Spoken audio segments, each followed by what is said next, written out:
Welcome back, Mr. Goodberry. The First Star Logistics studio is fully equipped and ready to record.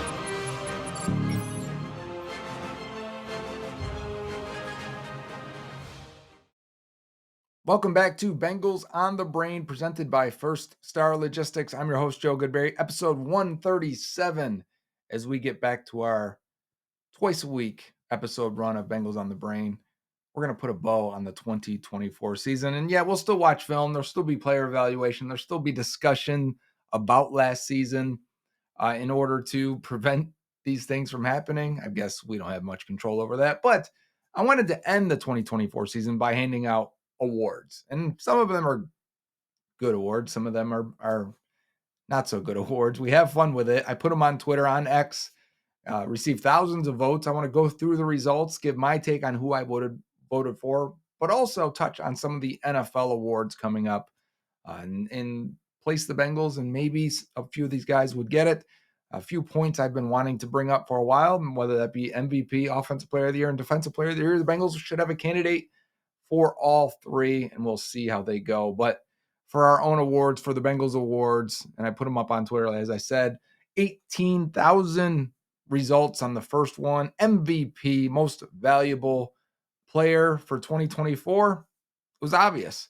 85% of you picked Joe Burrow, with 13% picking Jamar Chase and 2% picking Trey Hendrickson. I only put these three options because who else would you put if there was an MVP?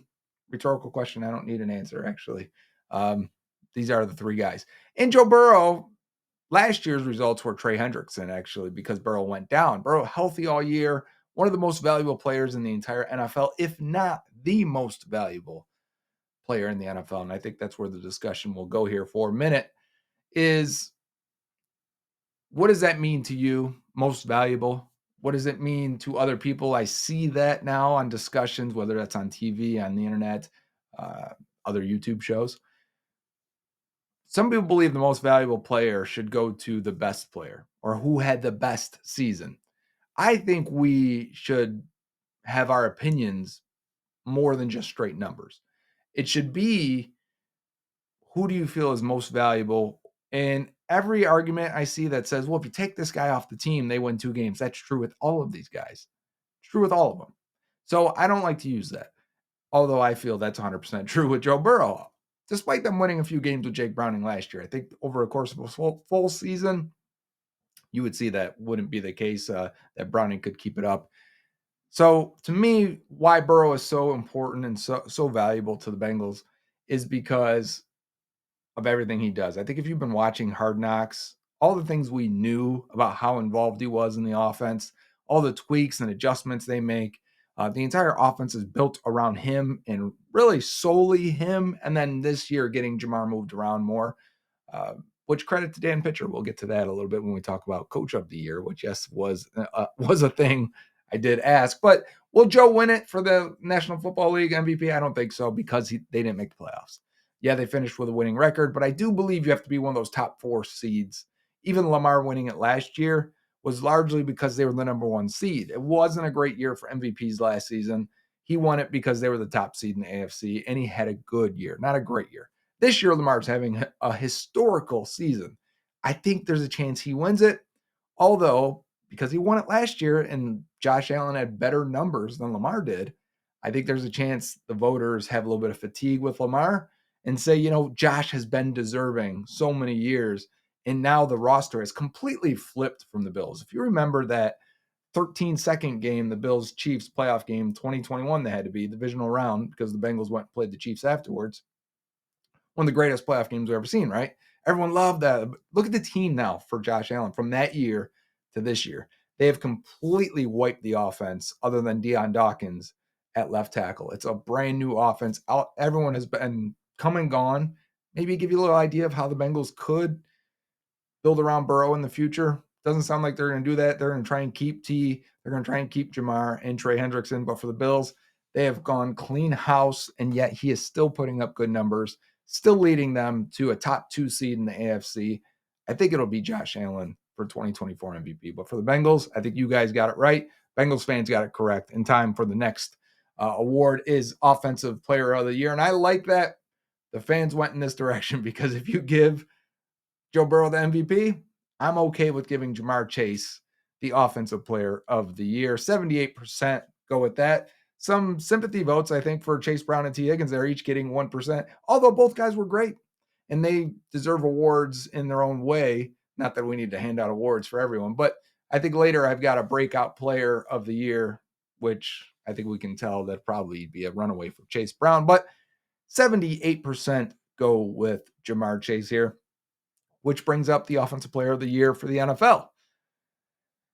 I think Saquon Barkley's the runaway favorite, right? Betting odds say he is. I believe he's going to win it.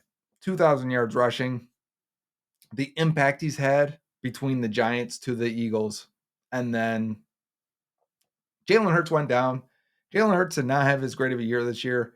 Did not seem to impact the Eagles. They ran the ball very, very well. Big games, prime time, Saquon Barkley hitting long runs, big runs that jump and twist over the guy backwards. That they put that in the Madden because of him. So I get why Barkley will win it. I will say this, though. Winning the Triple Crown for wide receiver is more rare than hitting 2,000 yards. It's only been Sterling Sharp, Jerry Rice, Steve Smith, Cooper Kupp, and Jamar Chase in the Super Bowl era. It really didn't happen until the 90s. And then now we've had it in 2021 and 2024, which I think some may cheapen it because of that. But we had a 2,000-yard rusher in 2020 in Derrick Henry, and now we got it again in 2024. And we've had a bunch. We've had double the 2,000-yard rushers that we've had the Triple Crown winners. Now, Triple Crown is hard because it's dependent on the other receivers in the league not performing as well as you are. That's a negative way to put it. It's dependent on you outperforming. You could have 90 catches and 1,200 yards and 12 touchdowns and be a Triple Crown winner. And the numbers don't have to be crazy as long as the other guys in the league don't put up monstrous numbers. But there's something to say for in a passing league where 25 receivers are hitting at least 900 yards to 1,000 yards every year, because last year was like 27. This year, I think it was 24. These receivers are putting up crazy numbers now. To be better than all of them is impressive. To win every single category is impressive. And Barkley didn't have the highest yards per attempt. He didn't have the most touchdowns. So there's things to be said, like if there was a Triple Crown for running back, what would that be worth? But I get the historical line of 2,000 yards. When it was hit the first time, when O.J. Simpson hit it, everyone was like, 14 games. People were, I can't believe this. It was a milestone that they didn't believe would be hit. And it's been hit a bunch, but it's a rare feat as well. So I understand if Barkley wins it. I think if the Bengals would have made the playoffs, maybe that changes it. But I don't, because I think that 2,000 yard is just ingrained in their head that that's more important or harder to achieve, when the reality is it is not. To be better than all of the great receivers we have in the league right now and to put up better numbers than all of them is an achievement. And Jamar Chase deserves that award and deserves to be recognized. He'll probably end up in the top 3, I would say, because I think these other quarterbacks, I think Joe Burrow is going to get votes. I think Lamar Jackson's going to get votes. So even if I could see Jamar Chase ending up 4 or 5 on it. I went back and looked at history. It's only been Cooper Kupp that won Offensive Player of the Year. There's been Steve Smith winning Triple Crown, didn't even get votes that season for Offensive Player of the Year. So it's not respected throughout the league. 2024 Bengals Defensive Player of the Year with almost 8,300 votes, 99%. And this flirted with 100 back to 99 a couple times. I was watching it over the 24 hours. Trey Hendrickson, obviously, in a bottom 5 to 7 defense, depending on what metrics you look at. Trey was fantastic, phenomenal. 17 and a half sacks again. What you look at advanced metrics for win rate, total pressures, true pass sets pressures, or quality win pressures and wins. Hendrickson's in the top 5 for pretty much everything, and for edge rushers or pass rushers. He had another fantastic season. He doesn't look like he's going to slow down. I think if there's the top three MVP, offensive player of the year, defensive player of the year. If a Bengal has a chance to do it, I think it's at defensive player of the year. I'm talking NFL wide now. And that's because it typically goes to the top sacker. Once in a while, you'll get it go to a linebacker that has a crazy year or a defensive back that has a crazy year or is considered a shutdown corner. And if you look at betting favorites, Pat Surtain of the Broncos was leading last time I checked to be a favorite for defensive player of the year. But that kind of feels like he's the best player on the best defense. Give it to Surtain. Fine. I get it. They made the playoffs. But did Surtain have that moment on a national stage? I don't know that he did. And Trey had quite a few. And he had that one on the final week of the season when the Bengals needed to beat the Steelers. And he has 3.5 sacks, pretty much ends the game. Great moment on Hard Knocks where Zach Taylor went up to Trey right before the last one and said, end the game, get the sack. And Trey's like, I'm already in the playoffs. Like mentally, he's already there. He's going to do it, which I thought was awesome. And cool moments to have. And he did that on national television. So there is a chance there that he was number 2 on the betting odds. Last I saw it behind Surtain. So I think there's a chance. We've already seen Pro Football Nation or Network, I'm sorry, and other websites and publications have had Trey Hendrickson as Defensive Player of the Year. So interesting, and there's a chance for it. Next, we go to the young guys here. 2024 Bengals Rookie of the Year. 73% go with Amarius Mims over Ryan Rico, Josh Newton, and McKinley Jackson. McKinley was kind of the throw-in guy there. I think they only really had 3 quality performing rookies, a bunch of guys that flashed this year. I mean, Chris Jenkins flashed, McKinley Jackson flashed, Eric All, obviously, but he ended up hurt. I kind of tried to stay away from that. If a guy ended the season hurt, he only played 250 snaps. It's hard to really win. McKinley Jackson was just the last one to throw in there because he finished the year so well. But I knew Mims was going to win this, and I agree. Mims should win this, and I think the Bengals, at the very least, have a guy that looks like a capable, steady, physical gifts are one thing, right? At offensive line. It's an interesting comparison between Jonah Williams and Amarius Mims. And maybe I'll do this for Twitter. I'll put up the stats for both. Raw numbers, not much of a difference between Jonah and Amarius. But how quickly Jonah would lose versus how quickly Amarius would lose, big difference. Getting around a guy that's that big, that long, that strong is more difficult.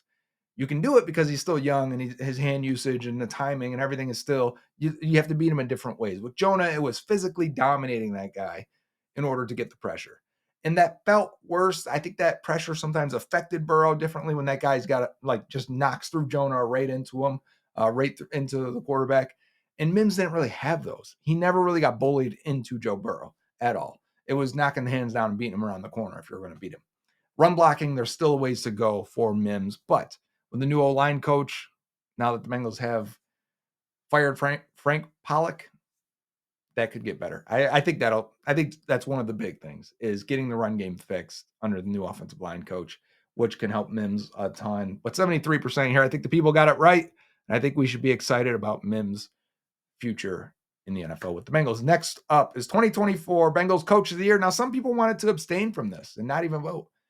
People are mad at the coaches for the failures this year. This is like if I would have put up front office member or person of the year this year for the Bengals. But I think if we can award players, we can award coaches. The hard part is it's hard to tell what coaches do sometimes. And now that they've fired most of the defensive staff and the offensive line coach, where do you really go? So I put Zach Taylor, Dan Pitcher, Justin Riscotti, who is the passing game coordinator with an O-line background. So maybe he gets promoted. We'll see. I think Taylor said he's not in line for promotion. Or Darren Simmons on special teams, who dealt with a young unit at long snapper, punter, kicker. Kicker had issues. He had to bring in a new guy who had issues again. But the coverage units and return units were really, really strong for the special teams this year. The people with 66% of the vote picked Dan Pitcher, the newly promoted offensive coordinator from quarterbacks coach, who, if I said there was a difference in what it was he was a believer in Chase Brown, spoke very, very highly of him. I think that ended up being true. We saw that. Chase Brown was an excellent addition to the Bengals running game and really took it to another level. I think maybe if he would have played and started the whole year, maybe the Bengals win a couple of those games early. But the other part is getting Jamar Chase into the slot. I think pitcher was a big part of that. And getting him in the slot allowed him to accumulate the numbers to be Offensive Player of the Year running and Triple Crown Award winner. So I agree. Pitcher number one, Zach Taylor number two. I'm fine with those results.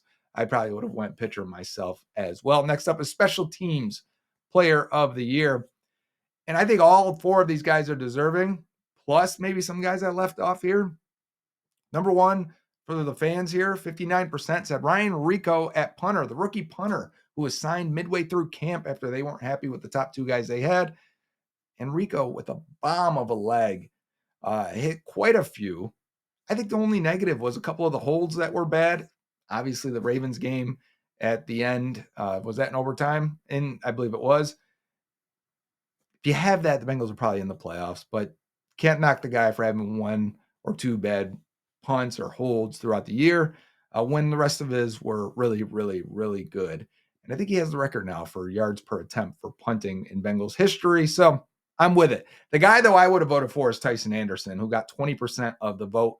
To me, I went back and just watched all of Tyson's snaps and special teams. I didn't think it would be a good episode, so I never ended up cutting it and keeping it because it's kind of boring watching special teams. And I think he only ended up with like 8 tackles based on PFF. I was using them to figure out which plays were where he made tackles. And he is so good.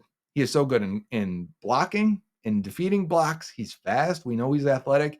He's a great tackler. He's a good, very, very good punt gunner. He's very good blocking on kick returns. Tyson Anderson is the man on special teams.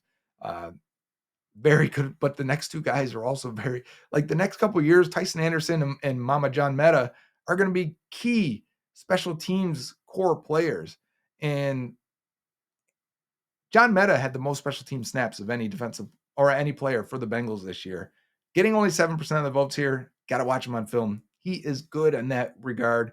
Keem Davis-Gaither is special teams captain and has been a good player for them for a while on special teams. The guy I didn't get, if I could put 5 players on this, the other guy that's worth noting, I'm spending a little bit long here talking special teams because we don't get that chance to do it. Normally it's negative. Oh, you miss a kick or you shank the punt, whatever it is. All of these guys had great years, but Anderson, John Meta, ADG, and Shaka Hayward, all very, very, very good on special teams and coverage and tackling. They deserve the shout out. Those guys had excellent years on special teams. One of the reasons why the Bengals special teams unit ended up ranked number 1 by PFF at the end of the season. I know it'll blow your mind, but because of the coverage and return units. Next up, 2024 Bengals Breakout Player of the Year. Runaway, 92% of the 7681 votes. Chase Brown, running back 1 in our hearts. After the Bengals moved on from Joe Mixon, they had to find something. They didn't pay Zach Moss a ton. They really pretty much gave him the Samaje Perine contract, and they went with no depth. They Camp was Travion Williams, Chris Evans as the 3 and 4. They picked up Kendall Milton some point. It was right at cutdowns, I believe. Really, there was no depth at any point there. Khalil Herbert was traded for midway through the season, used him sparingly. Chase Brown went from being maybe just a third down back, passing game, explosive type back to a 50-50 split to needing to lead the charge and carry and touch the ball and play about 98% of the snaps, and he did just that. 1,350 total yards this year and 11 touchdowns. He had a fantastic year and a breakout player. I want to see him in a fully functioning running offense. If this run blocking can even take 1 or 2 steps forward, and there's 10 steps they could probably take as an offense in terms of run design and run blocking and execution. If I could place Chase Brown in that and they could take a couple steps forward, he's going to be a Pro Bowl running back in the future. And I believe that. Chase Brown, 2024, great year. Next up, 2024 Bengals Offensive Lineman of the Year. And this was our tightest award, with Ted Karras, Orlando Brown Jr., and Amarius Mims being the 3 candidates. I don't think there was anyone else worthy of mentioning. Both guards really had rough seasons. Cordell Volson never took that step. Alex Kappa has slowly been declining, saw the cliff this year and just fell off of it. We will nominate Cody Ford for something later for being a great utility man and doing what he had to do and playing. Did he play 4? No, he played 3 positions, but he's played 4 out of 5 offensive line positions in his career. So he'll get his shout out there. Ted Karras wins this 37% to 36% over Orlando Brown Jr. I'm going to talk about each guy. We already talked about Mims, 27% here. He's a future winner, no doubt, for the Bengals offensive line. Maybe that's 2025, 2026, but it's in his future. Ted Karras, I thought, had a great year as a pass protector. A really, really good year. PFF agrees. I think he had some really good run blocks in a system that just does not set them up to have very many impactful run blocks at all. So Karras winning here. I like it. Their protections were better this year in terms of picking up stunts and blitzes. And I think Karras has a big hand in that, obviously, as the center. I would say, though, if you would have said the first 8 weeks of the season, I would have said Orlando Brown Jr. He looked like a top tackle in the league, especially in pass protection. That injury really hurt him and sapped some of it. He tried to play through it. It wasn't the same. Thought he had a nice, strong performance versus the Broncos, the second to last week of the year. So it stinks that if you look at, if we'll forget that the injuries affected him and how good he was before them, you may look at like PFF grade and say, another down year for Orlando Brown Jr. since coming to the Bengals. I would say he looked fantastic this year when healthy and probably could have got back on his Pro Bowl. He was pretty consistently going to the Pro Bowl before coming to Cincinnati, but I think he would have had a chance to get back there had he have finished the year that way. Injuries are part of the game, and that's why he did not make it. Ted Karras, I agree with it. I will go with Ted Karras as well as Offensive Lineman of the Year. 2024 Bengals Free Agent Edition of the Year. Sometimes this is Newcomer of the Year. Sometimes it's Free Agent. You could be a waiver wire in past years. This year, it seemed like a runaway of who it would be. Mike Gesicki, I started with there. I'm like, okay, Mike Gesicki, yeah, I'll probably win this thing. Geno Stone, I guess some people will vote for Geno Stone. Von Bell, maybe Von Bell's family will vote for him. And then the last one was kill me, because free agency was one of the biggest reasons why the Bengals ended up in the situation they ended up in this year at 9-8, missing the playoffs again for the second straight year with a winning record. And it's supposed to be for fun. So I hope some people don't take that too seriously. And I see 14% of people don't take it too seriously, and that's good. We got to be able to laugh a little bit. Mike Gesicki was a good signing, though, and we'll see later here as we get to the next award. So Gesicki, newcomer, best free agent addition of the year. The next one here is best role player. This is when Cody Ford gets his opportunity. 40% of the people voted for Cody Ford as the best role player. He's their utility, 6th offensive lineman, jumped in whenever they had an injury at most spots, other than center, which would have been Matt Lee. But Cody Ford did his thing and actually even supplanted Cordell Volson at left guard. Had he been able to, if Mims didn't get hurt, we would have finished the year with Cody Ford at left guard. Instead, Mims got hurt. Orlando Brown got hurt. Ford had to jump to left tackle, had to jump to right tackle to finish against TJ Watt, and did what he can. I don't think he's a starting level player by any means, but to be a depth guy that can play every position, he is valuable and he has value.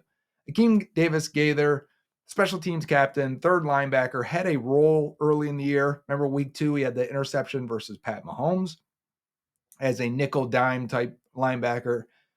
And then had to start the rest of the year after Logan Wilson went down. Mixed bag there, but I think in terms of his small role and the value he has on the team, I like him for this. Drew Sample coming in 2nd or 3rd place here. He is the blocker. He had the most snaps of all the tight ends. I guess he is tight end 1 on the roster, especially considering Mike Gesicki lined up, I think 91 or 92% of his snaps either out wide or in the slot. Drew Sample is tight end 1. How do we feel about that? I'm not sure. The 4th guy here, though, Eric All, coming in 2nd place. He was a big factor. I would have voted for Eric All. I think what he did when he played, I just watched that Chiefs-Bengals game from week 2 this morning. Why do I do this to myself? I like to relive the season, and there's a lot of things you forget once you get to the end, and you want to go back and relive it. And All was, he had a big catch in that game. He had a couple big blocks, and throughout the season, it was picking up until he finally got hurt. And that stinks because we don't know what he's going to be. We don't know if he'll come back. We don't know when and who he'll be when he gets back, if at all. So his role, though, as a rookie, puts him where he would have got my vote because he affected not just the Bengals' run game. He took it to another step. He gave him a blocker, a willing and tenacious blocker, somebody that wanted to block and had the athleticism to get to these blocks. Like Drew Sample is a fine blocker and has good size. He doesn't have the athleticism and speed to be an impact blocker. And you need that. I think that's the other part of it. Because when Eric All is coming across the line and making these blocks, defenders were aware of him. You could see they were studying it on tape and be like, this dude is changing their offense. We need to take him out, not like maliciously, but like we need to not let him take our knees out, not let him cut block us, not let him wipe our end out of the play. And that type of impact is valuable. And I think he would have got my vote here as the 2024 best role player for the Bengals. And to have it out of a rookie, I think that, to me, because All's injuries, we don't know what he's going to be or when he'll be healthy, if we'll ever have him back. It puts a emphasis on the need for tight end in 2025 from the Bengals. I know they spent 2 picks there last year, and Cam Grandy, who was a rookie that they picked up and looks like he's serviceable. I still think if there's a guy there in the first, second, or third round, because of what Eric All did, and you saw the impact, if you can find another guy, I got to take him. And because I think he can take this offense to another level. So it's an effort to replace what Eric All did in his 250 snaps, which means a lot, means he was very, very effective. Couple more awards here. 2024 Bengals win of the year. What was the best game? What was the best win of the year? There weren't that many options. When I was going through, I'm like, what are you going to pick? The Giants game? That game was 7-7 at halftime. Are you going to pick the Panthers game from their first win of the year? It's the Panthers. And they didn't beat a lot of good teams. So it came down to it. It's like, all right, you had that Bengals at Browns game, or Browns at Bengals, the second one against Dorian Thompson-Robinson. No, right? So Bengals Cowboys against the backup quarterback. It was fun. It was on national television. It was on Nickelodeon. They needed a punt, weird block touch by the Cowboys in order to get it back and win that game. No, I'm with the fans that voted on this one. 7,100 votes. Bengals at Steelers at the end of the year. Could be. And then Bengals Broncos, week 17, coming full circle there. Like, you needed that win. You needed this. It was a playoff atmosphere, a playoff game against a team that ended up being the 7th seed. Pressure was on. At that point, winning 4 in a row seemed unfathomable. They won 4 in a row. They won 5 in a row to finish the year. But all the adversity came up in that game. The defense screwing up. The special teams screwing up. The offense not being able to get it done on one of the final drives. And then you get to the overtime. You miss that field goal, and you say, enough. If we get this ball back, and the defense did stand up and get the ball back for them, credit to them. But if we get this ball back, deep to T. Higgins, right back to T. Higgins, touchdown, end it, Joe Burrow's hand. It's a good game. Stressful, as all of the games were this year and as the season was this year, but it was a good game, and I agree with the people. Bengals Broncos, 75% was their win of the season.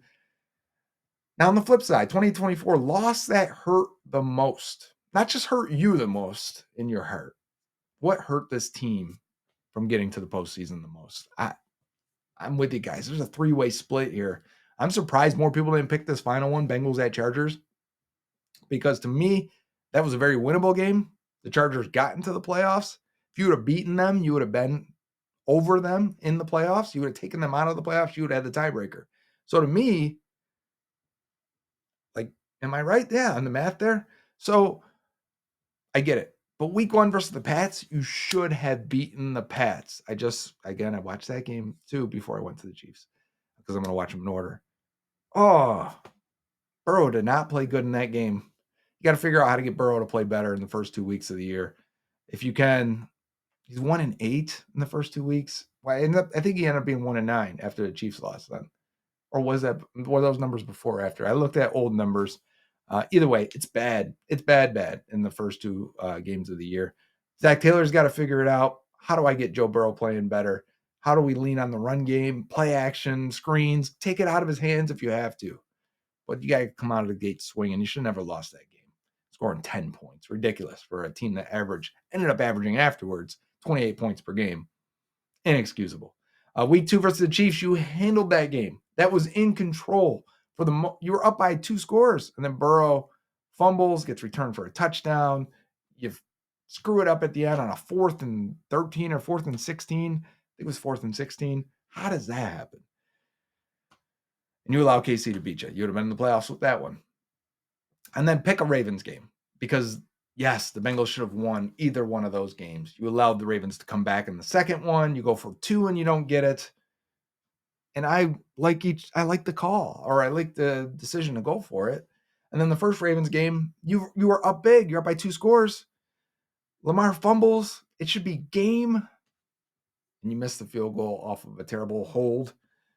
And I saw some grading on Cal Adamitis. His snapping. Now, I'm no special teams expert. I'm presuming this guy is. That comes up with these numbers. We had him as like a bottom 6 long snapper in the league. You might have to make a decision there, too. We'll see if Darren Simmons does. So the winner here with 36% was pick a Ravens game. And I feel that. But any one of these could have won. These are all sad. And I don't want to look at them at all. 2024, my biggest reason why the Cincinnati Bengals missed the playoffs with 59% of the vote. The defense, to just be plain and clear about it. I can see that. Kicking, only 5%. Only 5% kicking. Sure, we're only talking about 5 or so plays. That makes sense. Front office decisions coming in number 2, 25%. And then coaching, 10%. I think if you vote for defense, you're also voting for front office decisions. I think the defense ended up where they're at because of front office decisions, which pretty much there is 84% blaming defense or front office. Hey, I'm with that. I'm not going to spend too much time arguing that one. I think you guys are right. And to still have fun. People may feel this is getting on the negative side here. I worked at McDonald's when I was a teenager. And every day, it was all friends that were working, in the grill area in the back. And many people have worked at a fast food place before, so you may relate to this. But they would often give out something to whoever was the MVP of the day, right? And we and the guys in the grill area were like, what we should have an LVP. Who was the least valuable person of the day or worker of the day over here? Who messed up the most? Who didn't call something out? Who dropped something? Whatever it may be. So every day we'd hand out an LVP, and it was hilarious. We loved it. And sometimes the other person did not like it, but that's part of I guess that's bullying, but I guess that's part of being a teenager and having a good time in a place that's not so great to work at. 2024 least valuable Bengals player of the year. 44% of you say Sheldon Rankins. I agree big time. They paid him a good chunk of money. I think even when he played, he was ineffective. Now, he wasn't downright terrible, but he was just ineffective. No splash plays, and I think that's what you paid for. Second place here with 24% of the votes, Alex Kappa, dropping off a cliff. He's well paid as well, so I get it. I'm with that too. Sam Hubbard, 9%. Probably injuries. People probably felt bad, and said, he can't help that. And I agree. And then Evan McPherson at 22%. They didn't pay him a ton. I think if we're looking at monetary value, I guess kickers don't get paid a lot though, so that's the other part of it. So relative to his position, he was paid a ton. And he didn't come through. We expect him to be one of the best kickers in the league, and he was not. So I hear you. I think I would want Sheldon Rankins as well if I had a vote. I don't get a vote. So continuing on the negative side of it, 2024 worst Bengals draft pick. And since this poll came out, it was reported that Jermaine Burton was accused of domestic violence, of an assault case. We don't have evidence of it. I'm not here to judge, at all. I can judge. I am not the judge. The courts and the law will figure that out. But it didn't sound like she pressed charges. This is just the cherry on top to a horrendous rookie season where he caught 4 balls, a couple of long ones, which was great. Looked confused, looked out of sorts. Weird moments on the bench with Joe Burrow, getting suspended, and I guess benched is a better word there, getting deactivated multiple times, getting fined, getting disciplined, reports of sleeping, being late, not showing up, getting evicted.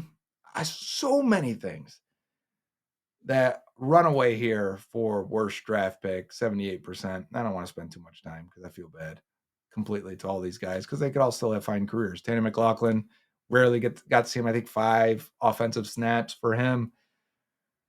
And that's after Eric All went down. I think he really got beat out by Cam Grandy, which is never what you want for an undrafted guy to beat out a guy you spent a pick on. Dejon Anthony, we only saw him. We heard a lot in camp. Then that play on 4th and 16 versus the Chiefs, and then that was it for him. And we did have a nice play, actually, on a fake punt from the Panthers. Anthony helped break that up.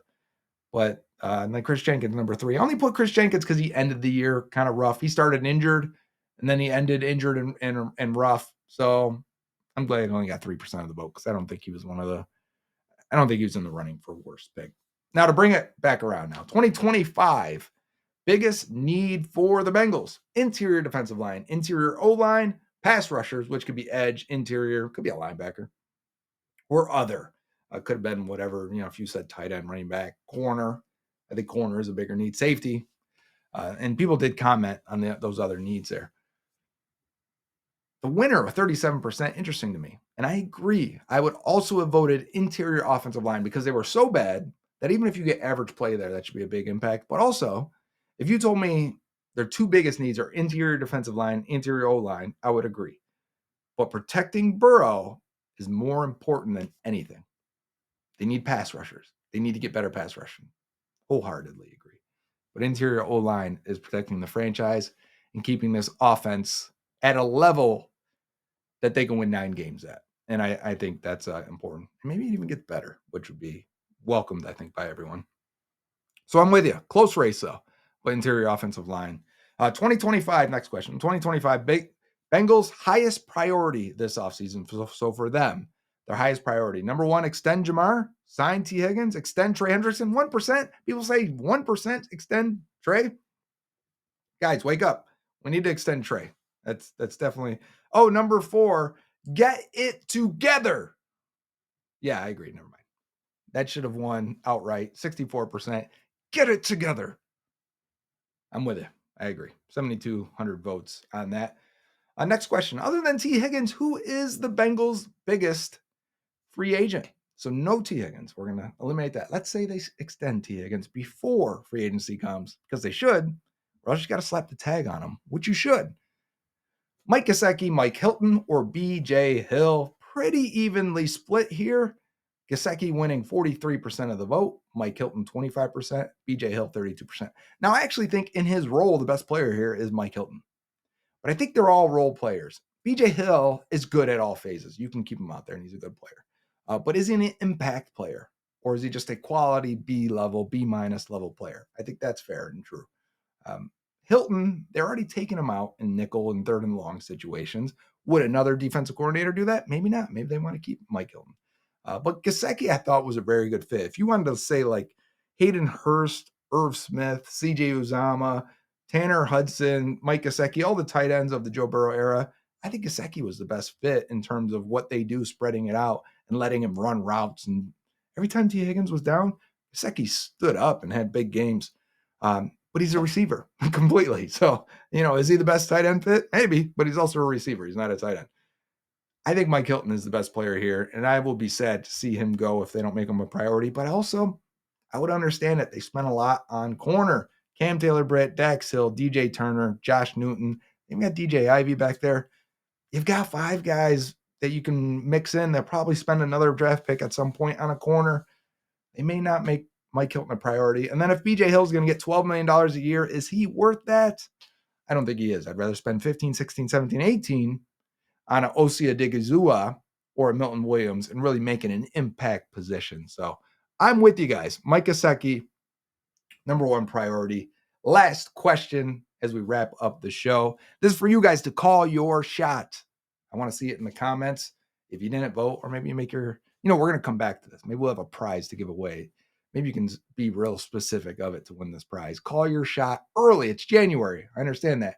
What position Will the Bengals draft in the first round in 2025?